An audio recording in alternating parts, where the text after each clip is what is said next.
So each of these units will take size C batteries, so we'll have to think about supplies that you're going to need and give me a list so that I will buy things before we go. Okay, so we're going to need batteries, for example.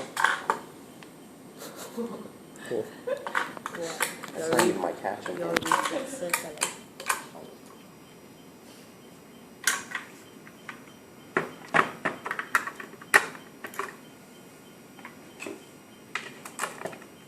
Okay, so you just have to put it, when we're not using these, you should take the batteries out so that they don't leak into the unit. We'll have a basic equipment kit with us, tool kit with us as well. The most important piece of field equipment that you can have, does anyone know? No? We call it duct tape. You know duct tape? That's the most important. You can fix anything with duct tape. So we'll have lots of duct tape with us because you can fix anything with duct tape. Okay.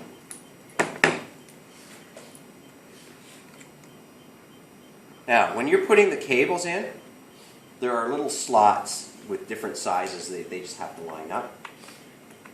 And then you just twist that so that it's locked in. Okay? And then you'll see that the little pins here are locked in. Okay? So that it's not going to fall out. All right. Now, I'm going to. We will have to calibrate the YSIs, and I'm not going to go through that today. We'll do it on site. It's fairly simple. I'll go through the calibration of the dissolved oxygen, but today, but the others I won't. So, the other bigger YSIs will also have a cup like this that we carry. So after you're done with it, each time doing the measurements, put the cup back on to protect the sensors. When you're doing your measurements, you're going to change out the cup and you're going to have a guard like this. Okay? And again, so you switch out, and then this is, you put this on. This allows the water to flow through, but it also protects any the sensors from being hit. Okay? Make sure that you take this off and put this on when you're doing measurements. I had a grad student a few years ago. We had just bought one of these units. She put it into the water and she said, the water temperature is 40 Celsius. I said, it can't be. The air temperature is only 21. No, the water temperature is 40 Celsius. Can't be. The air temperature is only 21. I said, it's brand new. Pull it up. Let's see what the problem is. She left this on. She didn't replace it. So I don't know what she was measuring. She's measuring the hot air inside this thing. So make sure you put this on when you're doing your measurements. Okay? Now, this is actually too much water in here. We need to keep a little bit of water, and it just can be tap water, nothing special, in the bottom there just to keep things moist. Okay? We will have pH standards to calibrate the pH. The turbidity and conductivity, we've already calibrated it at Republic Poly because they've got the standards there. And conductivity and turbidity don't change very much, so they've been calibrated. I'll make sure that I'll check it before we leave, but you won't have. I don't want to carry too many standards around with us. The pH though does drift a little bit, so we will a little bit. Actually, it's not bad, but we'll do the pH calibration while we are on site. The dissolved oxygen drifts a fair amount, kind of on a weekly basis. So usually when we're pulling them in pulling them in and out, we'll calibrate, say, dissolved oxygen, say, once a day. Okay, so this is how you're going to do it. This thing is all menu driven. So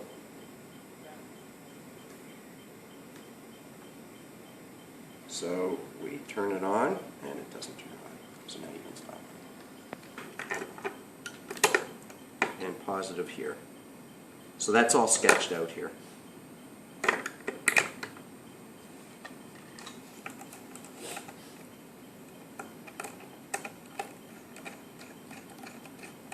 So you turn it on with the green button.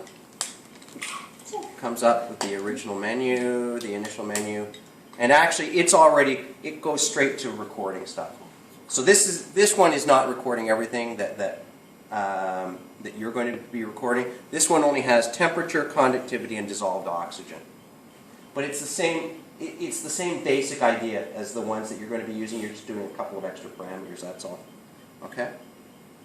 We can actually log here, but if we dip this into, no, let me do the calibration first. Okay, so if you hit escape, hit the escape button. You guys are all like video kids, so you're the video age, right? Video game age. Correct. So you're used to pushing buttons and doing all kinds of stuff Yes. like that. I'm not, so this will all be very intuitive to you all. Okay? It's all menu driven. So here we've got run, report. Most of these things you're not going to need to worry about. Sensor. The one thing that you will need to worry about is calibrate. Okay? So you just arrow down to calibrate. Simple, right? Arrow down to calibrate. And this is the enter button. The arrow is the enter button. Okay? Now, this is asking you, what do you want me to calibrate? In this case, you can only calibrate conductivity, the dissolved oxygen, and the pH. Okay. So, we're going to calibrate dissolved oxygen. So, these arrows let you move around in the menu, and this is the select, or the enter. Now, we're going to calibrate dissolved oxygen, but there are two options here. There is dissolved oxygen in milligrams per liter, and there's dissolved oxygen as a percent saturation. If you calibrate to dissolved oxygen in milligrams per liter, you have to do what's called a Winkler titration. And it takes forever to do, and almost no one does it. So the way people usually do it is they calibrate to percent saturation. And what you're really doing there is you're calibrating to the air. That's why I only have a small... The dissolved oxygen sensor here is the blue tip. Okay? I'll talk about that more in a second. But it's in air right now. Right? It's not submerged in the water. Because we are going to calibrate to the air. Okay. We assume that the air is 100% saturated with oxygen. And that's what we're calibrating to. Okay. So we say, all right, we want the DO percent option. We push enter. Now, for all of the units, it will adjust the calibration according to atmospheric pressure. So you will need to know what the air pressure is on that particular day. So when we're on the boat, we're going to have to probably go online and get from say the Bangkok airport or something like that what the atmospheric pressure is that day. The atmospheric pressure is in millimeters of mercury. In Singapore, they seem to report more in hectopascals, and then you've got to convert that. Okay. So, what did we have the other day when we were out? It was 758.6, I think. So you just type in the number, let's make it 758.6. So that you enter the barometric pressure. Okay. And enter. Okay. Now it says DO percent calibration, and it's saying, do you want to calibrate now? Yep. So we'll push enter. And look, lo and behold, at the top it says it is now calibrated. So you see, you're going to be doing all these chemical analyses and waiting for 15 minutes for reactions to occur, this and that. These guys, it's calibrated and off you go. All right? Yeah. What can I say? All right. So it's now calibrated to the air. Okay, now we can do measurements. All right, so what you're now going to do, once your sensors are all calibrated, you're going to put the guard on and lower it through the water. Now, in this case, what are we measuring? The sensors are more or less the same in this one as the other, at least these three. You've got temperature right here, which is that silver needle. That's measuring temperature. This is your conductivity unit right in here. Okay, so this will be, as the flow goes in these inlets and out here, through here, okay, that's going to be measuring conductivity for you. This blue tip on this unit is the dissolved oxygen sensor. Now, this is a membrane system. Okay?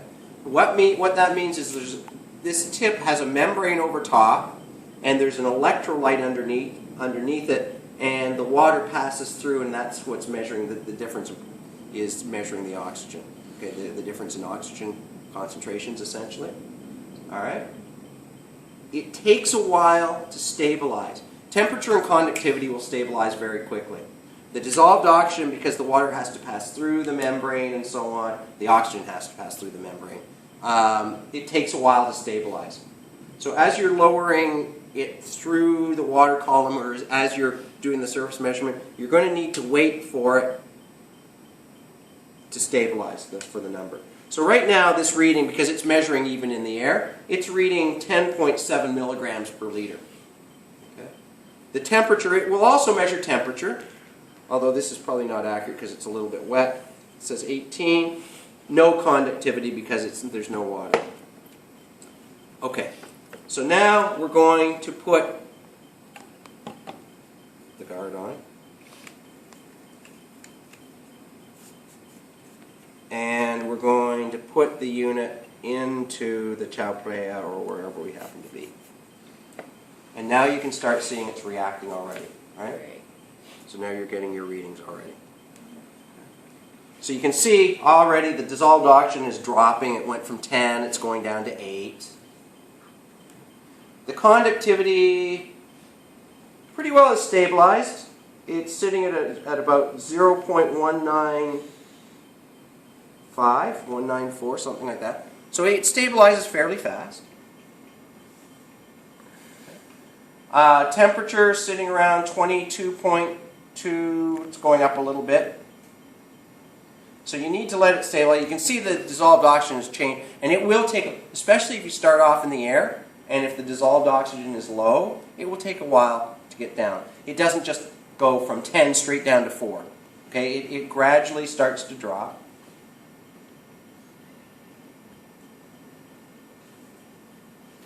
So this temperature, it looks like it's now stabilized. Temperature 22.4 Celsius. Okay. The conductivity is in units called millisiemens per centimeter. Okay, millisiemens per centimeter. Okay. And the DO is listed in milligrams per liter. So that's actually stabilized fairly fast. It's around 6 points, which is a pretty good level of dissolved oxygen. But I just brought it in from the tap, so it should have a pretty good level of dissolved oxygen. Okay. And that's all there is. Now, as my kid who's doing a PhD in chemistry calls these things, they're magic science machines. Okay. So you've got a magic science machine here that's doing all the work for you, all the measurements very quickly.